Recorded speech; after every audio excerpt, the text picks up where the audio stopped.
গাফিলতিও আছে এবং লেন্দি মানে বিলটাকে বাড়ানোর জন্য এই ছেলেটা, কারণ বারবার ওরা বলছিল যে ইয়াং ছেলে অপারেট করবো না, অন্যভাবে কিছু যেখানে রিমুভ করা দেওয়া যায়, যে যদি রিলিফ দেওয়া যায়। সেক্ষেত্রে কালকে যখন বিকেল 4টে আমাদের বোর্ড মিটিংয়ে ডাকা হয়, আমাদের বলা হয় 60-40%, মানে 60% হচ্ছে ভালোর দিকে আছে, 40% ডেঞ্জার পিরিয়ড রয়েছে। তো আমরা খুব আশ্বস্তি হই।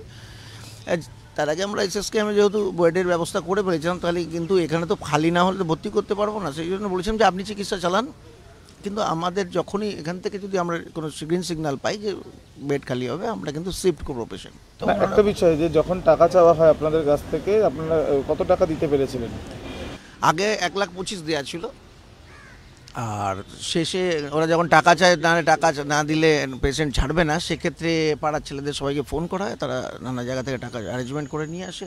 হ্যাঁ, পেশেন্টকে আটকে দেয়। আমরা বলেছিলাম যে আমাদের আটকে রাখুন, পেশেন্টকে ছেড়ে দিন, পেশেন্টের ট্রিটমেন্টটা ওখানে শুরু হয়ে যাক, কারণ এদের কাছে কি বলে পেশেন্টকে বের করতে পারলেন?